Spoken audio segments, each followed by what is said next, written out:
Hey guys, are you struggling with your biracial curly hair? Well, guess what? You're not alone. I am so excited to be teaming up with Curly Mckee in our collab on the 5 do's and the 5 don'ts of curly hair. Hi friends! Thank you, Elizabeth, so much for having us on your channel. At Curly Mckee, we do my daughter's hair. We try different products. We try different hairstyles. We give tips and tricks. So if you want to see the 5 do's when dealing with curly hair, head over to Curly Mckee. We can't wait to see these 5 don't tips. See you soon! The first do not to curly hair is do not over shampoo. Now, in my experience, I started out shampooing my girl's hair way too much. As a white female, I was always taught to shampoo my hair every day or at least every other day. Having mixed race kids, I quickly learned that causes the hair to dry out. When you wash curly hair too often, you do not allow the natural oils to build up over time. 3 days or 4 days between washes, or even sometimes a whole week, is plenty of wash days for a curly child. Okay, I get it. I know kids are dirty. I know they're running around. Sweat is building up. They're exercising. They're playing in the dirt. They're throwing sand, and that hair can get so dirty. So if you do have to wash it, go ahead and make sure you're only washing the scalp. You're not washing all of the hair. You just want to get into the scalp, and when you rinse it, just let the rest of that shampoo rinse through the curls. After shampooing or doing a co-wash, you want to go ahead and move forward with a conditioner. Put that moisture back into the curls. If you feel like the child's hair is getting too dry, go ahead and try a co-wash, which is more of a conditioning wash day for your child. But on the flip side, you don't only want to co-wash because then you're not removing the buildup that will happen over time on your child's scalp. Which actually leads me to my number 2 don't, and that is do not ignore your scalp. Healthy hair grows from a healthy scalp. Think of your scalp as a garden. You need to water it daily, and you also need to make sure it has the proper nutrients to grow healthy hair. You also want to ensure that there are no harmful ingredients that can cause damage or stop healthy hair growth. So there are a few things that can help your scalp be healthy, and one of them is that your hair creates a natural sebum oil that lubricates the scalp, allowing the hair to grow. If the shampoo is removing that, you can use an oil to replenish that sebum. Another important aspect to a healthy scalp is cleanliness. Again, shampooing is so important to remove any bacterial, fungus, or any buildup that is growing on the scalp. You also want to promote circulation and blood flow in your scalp. You can do this by a finger massage or by using this product here, which will allow the blood flow to circulate, which gives oxygen and nutrients to the scalp. The final thing that you want to do to promote a healthy scalp is to protect it. Make sure if you're in the sun, you're wearing a hat. Make sure if you're in cold temperatures, you are properly caring for it. And also, make sure you read the ingredients that you are putting into your hair. Certain products can cause damage to the scalp, so you want to refrain from using harsh chemicals. Now that leads me to tip number 3 of our do nots for curly hair. Do not go out the house looking like this. You're still cute though.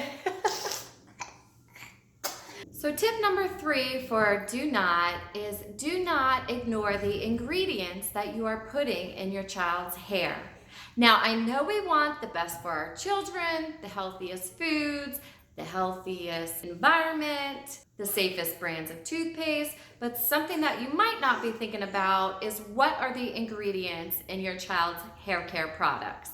It's important to note that many of the products that you are shopping for will put right on the front of the bottle, no sulfate, no parabens, and no mineral oils. You also want to stay away from silicones that are non-water soluble. Now, if they don't list them on the front, it could be a red flag, or it could just be that you need to check the ingredients that are listed on the back of the product. Here is actually another list that goes into more detail on what ingredients that you need to stay away from. No sulfates, no parabens, no phthalates. I'm not going to read the rest of these. You basically need to be a scientist to figure this out. But I will leave a link in the description below of a website that actually provides a really great detailed list on what ingredients to stay away from. You can also subscribe to our channel.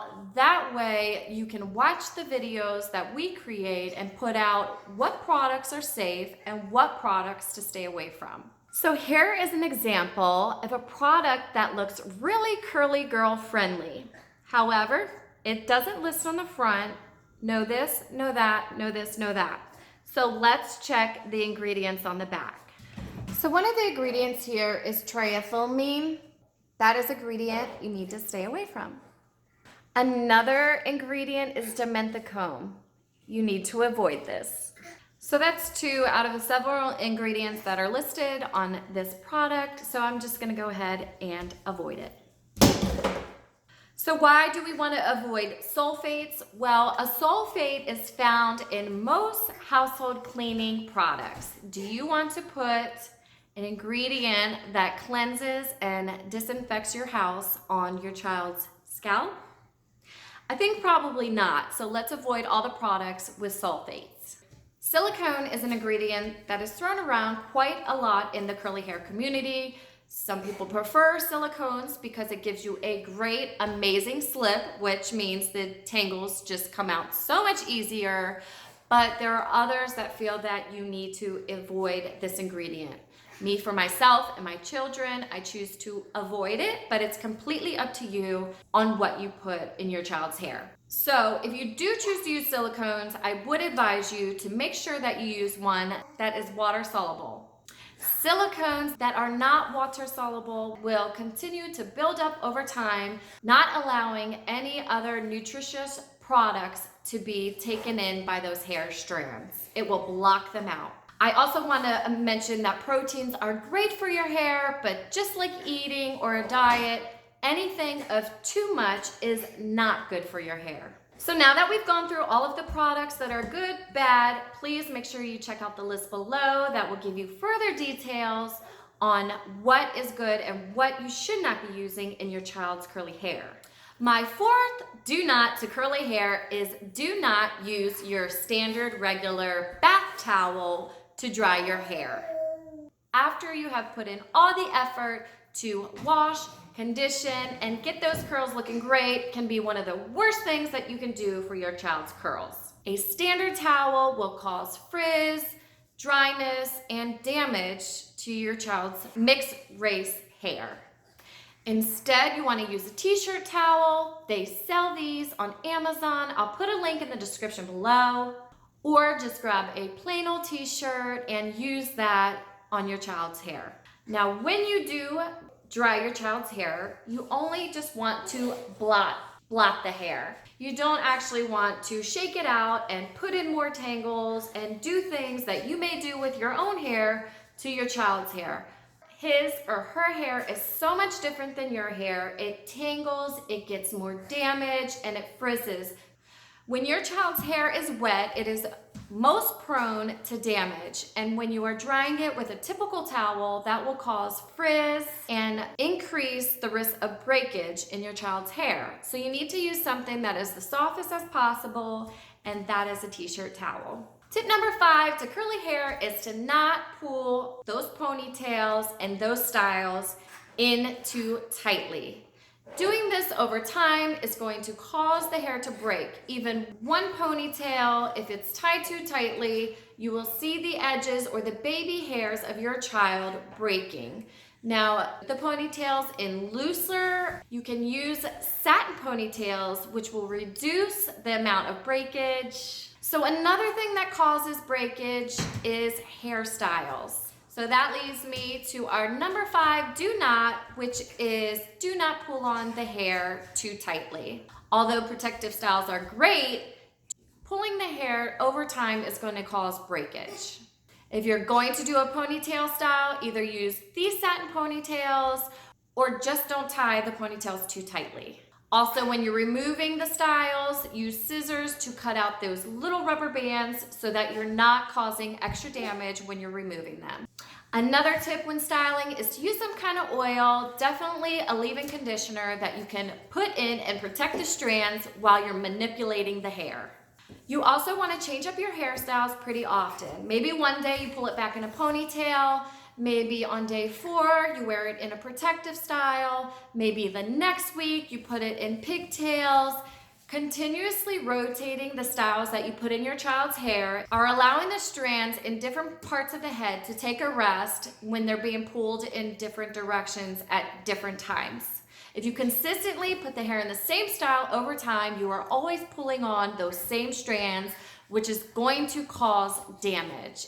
And my final tip I'll leave you with this is to just have a lazy day. Go ahead and have a wash and go day where you've washed your child's hair, you've conditioned it, and you've detangled it, and then add some kind of product, whether it's a leave-in conditioner, gel, or oil, that will make sure the hair is hydrated and leave it down in a down style.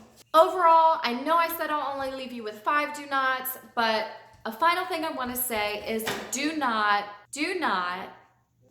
enjoy the journey. Curly hair is a journey. Even as a curly hair expert, I am on a curly hair journey. I still find myself struggling with the girls' hair all the time. I am always researching, problem solving, and trying to figure out what's working, what's not working. Why are my kids so different? I have 4 of them. Can't I just use the same process? And no, you can't. Every child's hair is different. Every child has different textures. You need to learn what works for each child. And that's why I invite you to join our curly hair journey, and we want to join your curly hair journey. So you can do that by subscribing to our channel below, clicking on the notification bell, and then I want you to go to the link in the comments and join our Facebook group, Girls with the Curls. Everyone is welcome to post pictures, questions, hairstyle ideas, anything that you are facing in your curly hair journey. Now, please check out Curly Mckee's channel and her 5 do's for curly hair. This is something you're not gonna wanna miss. There's probably tips that you haven't even heard of. So use the link in the description below. Go to her channel, make sure you subscribe. She has some awesome videos. Her daughter is adorable, so you're gonna wanna check her out.